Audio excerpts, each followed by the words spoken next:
నమస్తే ఫ్రెండ్స్, నేను మీ Shravani. Welcome back to Shravani's kitchen. ఈరోజు మన శ్రావణీస్ కిచెన్‌లో అల్టిమేట్ టేస్ట్‌తో బీరకాయ కర్రీని ఈ వీడియోలో మీతో షేర్ చేసుకోబోతున్నానండి. బీరకాయ కూర ఇలా చేయాలి కానీ అస్సలు బోర్‌గా ఫీల్ అవ్వరు. తృప్తిగా తినేయడమే కాదు, ఒక్కసారి రుచి చూసాక మళ్ళీ మళ్ళీ తినడానికి ఇష్టపడతారు. అన్నంలోకైనా, చపాతీలోకైనా ఈ కర్రీ చాలా చాలా బావుంటుంది. అలాగే ఈ కర్రీ మంచి రుచిగానే కాదు, ప్రోటీన్ ఫుల్‌గా హెల్తీ వేలో చూపిస్తున్నాను. కాబట్టి డెఫినెట్‌గా ట్రై చేయండి. తిన్నవారు ఖచ్చితంగా ఇష్టపడతారు. మరి ఆలస్యం చేయకుండా హెల్తీ వేలో ఈ కమ్మని బీరకాయ కర్రీని ఎలా చేయాలో ఇప్పుడు చూద్దాం రండి. ముందుగా బీరకాయల్ని తీసుకోండి. ఇక్కడ నేను పావు కిలో వరకు లేత బీరకాయల్ని తీసుకున్నాను. వీటిని బాగా కడిగి పైన తొక్కను లైట్‌గా తీసేసి ముక్కలుగా కట్ చేసి తీసుకోండి. లేత బీరకాయకు పైన చెక్క అనేది ఎక్కువ తీయాల్సిన అవసరం లేదండి. అదే కొంచెం ముదిరితే పైన చెక్కును కొంచెం ఎక్కువగా తీసేసి ఇలా ముక్కలుగా కట్ చేసి తీసుకోండి. ఇప్పుడు స్టవ్ ఆన్ చేసి కడాయిలోకి ఒక 2, 3 టేబుల్ స్పూన్ల నూనెని తీసుకొని, నూనె కొంచెం వేడయ్యాక అర టీ స్పూన్ ఆవాలు, అలాగే అర టీ స్పూన్ జీలకర్రను తీసుకొని కొంచెం ఇలా చిటపటమన్నాక ఇందులోనే ఒక 4 పొడువుగా కట్ చేసిన పచ్చిమిరపకాయ ముక్కల్ని తీసుకోండి. అలాగే కొంచెం కరివేపాకును తీసుకొని వీటిని కాస్త ఫ్రై చేయండి. ఇందులోనే ఒకటి సన్నగా కోసిన ఉల్లిపాయ ముక్కల్ని తీసుకొని బాగా ఫ్రై చేయండి.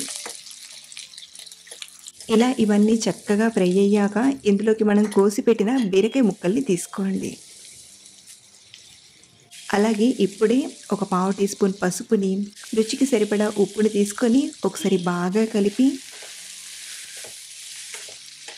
మంటను మీడియం ఫ్లేమ్‌లో పెట్టి మూత పెట్టి ఉడికించండి. ఇలా ఉడికిస్తున్నప్పుడు బీరకాయలు బాగా ఉడకడానికి మధ్య మధ్యలో కలుపుతూ బీరకాయ ముక్క మెత్తగా ఉడికేటంత వరకు ఉడికించండి. బీరకాయలో సహజంగానే నీళ్లూరుతాయి కాబట్టి ఎక్స్ట్రాగా నీళ్లు వేయాల్సిన పని లేదు. అలాగే బీరకాయ ముక్క మెత్తగా ఉడికేటంత వరకు ఇలా మధ్య మధ్యలో కలుపుతూ తక్కువ మంటపైనే మెత్తగా ఉడికించండి. మరో పక్కన ఇంకొక కడాయిలోకి ఒక పావు కప్పు అంటే 50 గ్రాముల వరకు నువ్వులను తీసుకొని వేపండి. నువ్వులు హెల్త్‌కి చాలా మంచిదండి. ప్రోటీనే కాదు, కాల్షియం కూడా చాలా బావుంటాయి.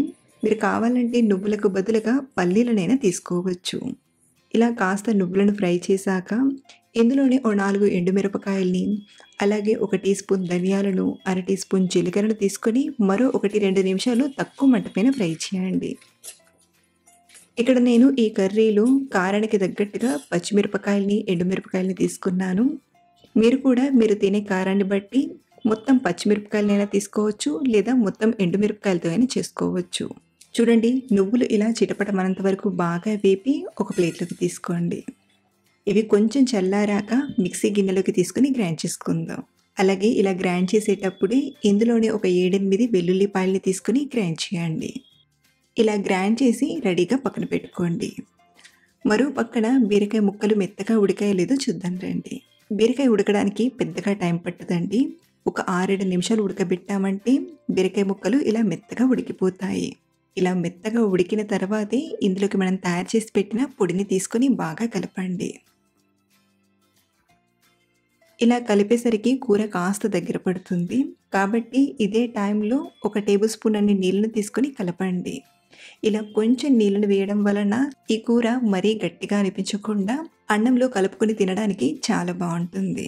ఇలా మనం పొడిని తీసుకున్నాక తక్కువ మంట పైన 1, 2 నిమిషాలు ఉడికిస్తే సరిపోతుందండి. చివరిగా కొంచెం కొత్తిమీర ఆకును తీసుకొని కలిపి స్టవ్ ఆఫ్ చేసేయండి.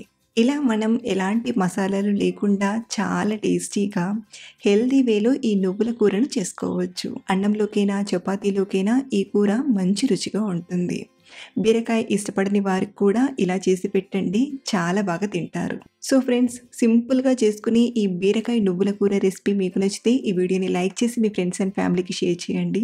అలాగే ట్రై చేశాక మీ ఫీడ్‌బ్యాక్‌ని కింద కామెంట్‌లో షేర్ చేయడం మర్చిపోవద్దు.